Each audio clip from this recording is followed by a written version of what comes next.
दूसरी सुबह डेव और डार्जी के साथ साथ मार्क भी इजिप्ट में जाने के लिए रेडी हो जाने के बाद दूसरी सुबह सब लोग एयरपोर्ट पे उसका इंतज़ार कर रहे थे। सुबह 7:30 बजे उनकी फ़्लाइट थी और अभी 5:20 हो गए, लेकिन अब तक मार्क का कुछ भी अता पता नहीं है। और वैसे भी इंटरनेशनल फ़्लाइट में 2 घंटे पहले ही चेकिंग करना होता है और इसीलिए सब लोग परेशान हैं कि मार्क अब तक क्यों नहीं आया। डेव, मार्क को फ़ोन करो ना, इतनी देर तक वो आखिर कहाँ है? डार्जी ने थोड़ा सा गुस्सा होकर डेव से कहा कि तभी पीछे से किसी की आवाज़ आई, हेलो फ्रेंड्स एंड सॉरी थोड़ी देर के लिए देर हो गई।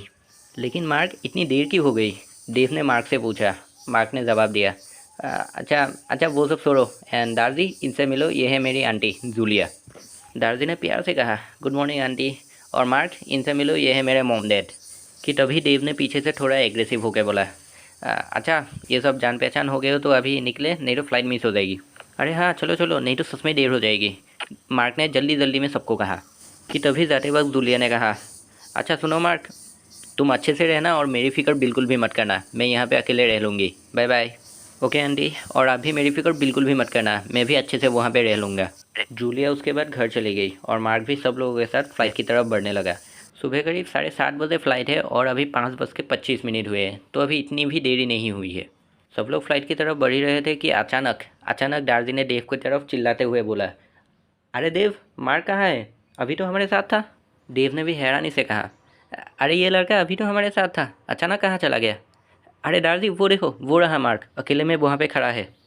डार्जी और डेव दोनों दौड़ के मार्क के पास पहुँचते हैं और मार्क को देखने के बाद वो दोनों हैरान हो जाते हैं। एयरपोर्ट के बीचों बीच मार्क बिल्कुल ही एक पुतले की तरह खड़ा है और उसके बॉडी में कोई हलचल नहीं है। डार्जी और डेव ने मार्क को बहुत बार चिल्लाया, लेकिन मार्क बिल्कुल ही वैसे ही खड़ा है जैसे उसके ऊपर बिजली गिरी हो। डार्जी मार्क को इस हालत में देख के बहुत ज़्यादा डर जाती है और डर के मारे वो अपने दोनों हाथों से मार्क को ढकेल देती है। और उसके बाद ही मार्क को होश आता है, लेकिन उसे सच में बिल्कुल भी समझ में नहीं आता है कि आखिर हो क्या रहा है। कि तभी डार्जी ने डर के मारे मार्क से पूछा, मार्क आखिर तुम्हें हुआ क्या है? ऐसे क्यों खड़े हो एयरपोर्ट के बीचों बीच? डार्जी, तुमने सुना? किसी ने मुझे बुलाया, कोई मुझे बुला रहा है, कोई मुझे आवाज़ दे रहा है, उसे मेरी मदद चाहिए। तुम्हें तुम्हें सुनाई नहीं दिया क्या? डेव, तुम्हें तो सुनाई दिया था ना? मार्क ने अपने कपकपाते आवाज़ के साथ डार्जी को जवाब दिया। कि तभी देव ने बोला, अरे कौन तुम्हें बुला रहा है? हमें सच में हमें कुछ भी सुनाई नहीं दिया, और तुमसे मदद कौन मांग रहा है? मार्क ने कहा, पता नहीं, लेकिन किसी ने तो मुझे बुलाया और वो लड़की है, लड़की की आवाज़ में उसने मुझे मदद मांगी। लेकिन तुम्हें बुलाया किसने? और हमें तो सच में कुछ भी सुनाई नहीं दिया मार्क, डार्जी ने हैरानी से पूछा। कि तभी देव ने बीच में बोला, अच्छा छोड़ो डार्जी, अभी किसी ने क्यों किस लिए मदद मांगी ये सब पूछने जाएंगे ना तो हमारी फ़्लाइट मिस हो जाएगी, अभी दीप के लिए चलते हैं। अच्छा चलो चलो, मैं तो भूल ही गई थी।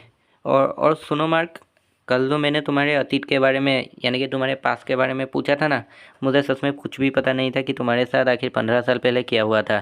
सो उसके लिए आई एम सॉरी। अरे नहीं नहीं, इसमें सॉरी की क्या बात है, और वैसे भी तुम्हें तो कुछ भी पता नहीं था, इट्स ओके, मार्क ने प्यार से डार्जी से कहा।